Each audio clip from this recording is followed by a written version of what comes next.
What's going on, everybody? This is Andrew Ravens of RavensNewsPost.com, eFightNews.com, and WrestleNewsPost.com. Going to do a little podcast here instead of a news audio update. It's been extremely busy, y'all. This is August 5th of 2015. And we're rocking and rolling towards UFC Fight Night Nashville, which is Fight Night 73. We're just coming off of a huge UFC 190 pay-per-view.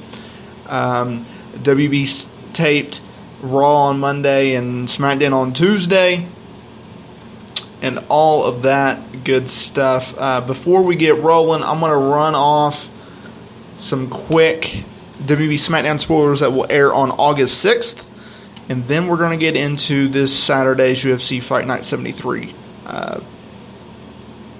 event on Fox Sports 1.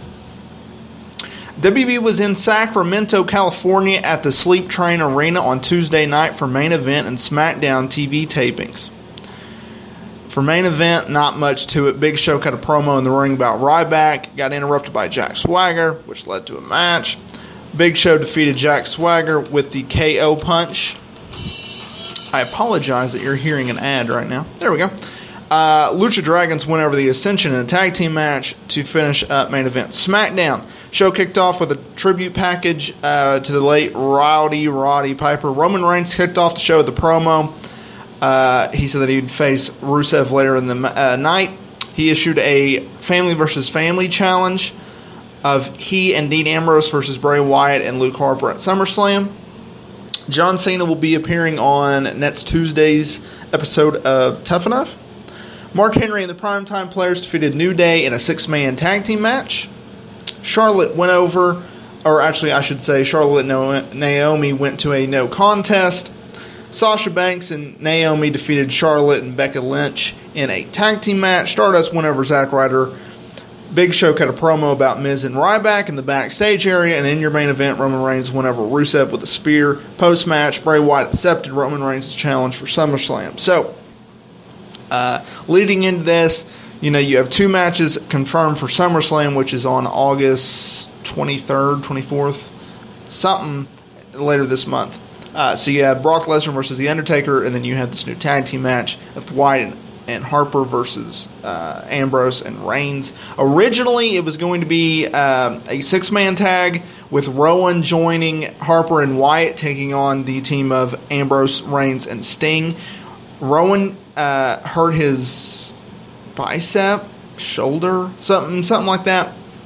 And so they canceled those plans for Sting. Sting was training to appear at SummerSlam, but they're going to wait and hold him off for WrestleMania 32 in Arlington. So SmackDown looks pretty decent. I attended last week's show in Tulsa, and I thought that was a very good show. Not only live, but on television.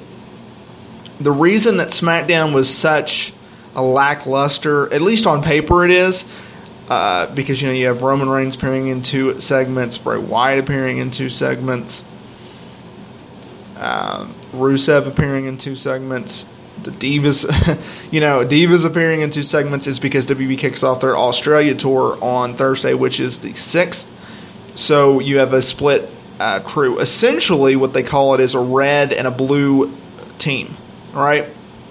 So the red team, which is usually led by John Cena, which usually has the most star-studded roster, is in Australia right now, and they will kick off that tour tomorrow. The blue team is usually led by Seth Rollins or Reigns, and in this case it'll be Roman Reigns. And so they kind of had the blue team at SmackDown tapings. So that's the reason for that. Just a quick WB news bite. If you go on Reddit.com right now, there's a really cool top 10 article about top 10 horror stories from WB Creative. I thought it was pretty interesting. You might check that out. UFC Fight Night 73, getting away from pro wrestling talk. That takes place this Saturday night. Prelims, 2 of them, I believe, air on Fight Night, or Fight Pass. Three bouts do. So you have that look to look forward to. Quick note on the prelims, they only air on Fox Sports 2, and there's 4 of those, and then your main card kicks off at 10 p.m. Eastern Standard Time on Fox Sports 1, and you have a 6-bout card, of course. Anyway, so let's run through this card real quick. UFC Fight Night 73 takes place this Saturday night, August 8th, 2015, from the Bridgestone Arena in Nashville, Tennessee, and will be headlined by a light heavyweight bout between former title contender Glover Teixeira taking on Tennessee native Ovince St. Preux.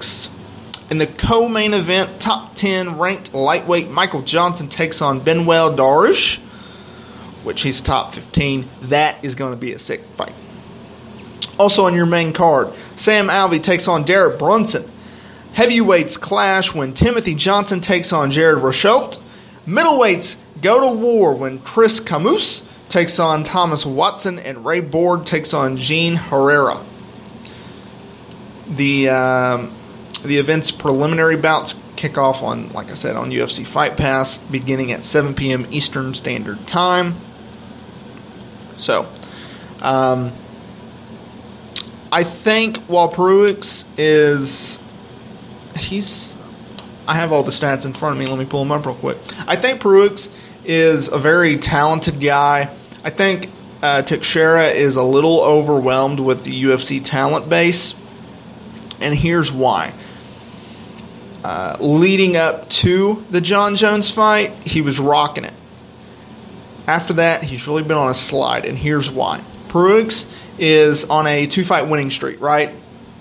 He holds wins over Shogun and then Pat Cummings, right? Both by knockout. Awesome stuff, right? He's 4-1 in his last 5, which is good. And so that makes you think, okay, man, this guy is just going to run through Glover just because he's on a 2-fight losing streak, right? He's 3-2 in his last 5 fights. He beat Rampage Jackson in his debut, right? But once he lost to John Jones after that,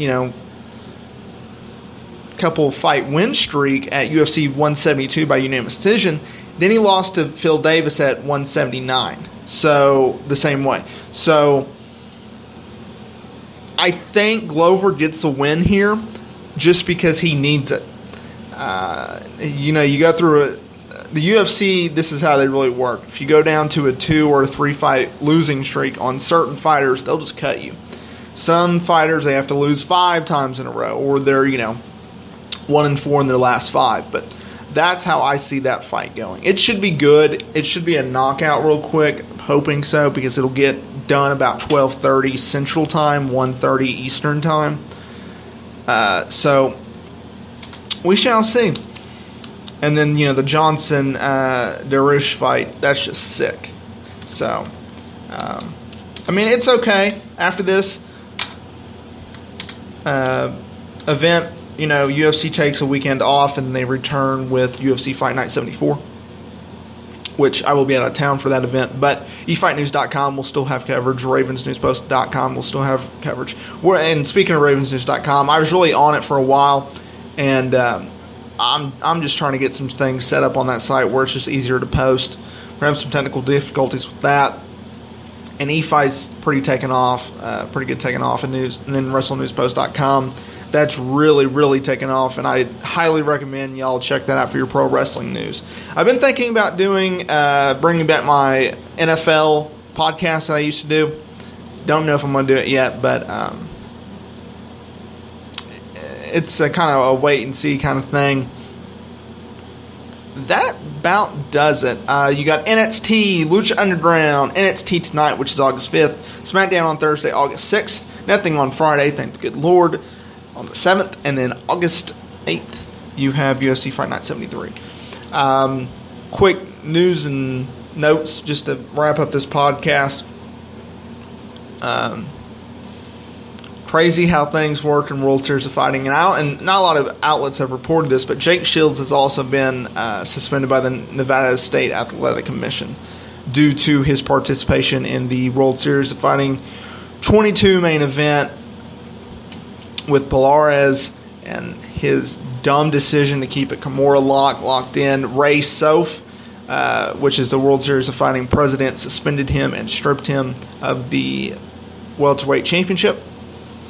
and he faces punishment by the Nevada State Athletic Commission. So that about does it. I'm going to start rambling here, and I hope you all have a wonderful August 5th, 2015, Wednesday. Spread the word about the sites, podcast, all that good stuff. We'll see you next time.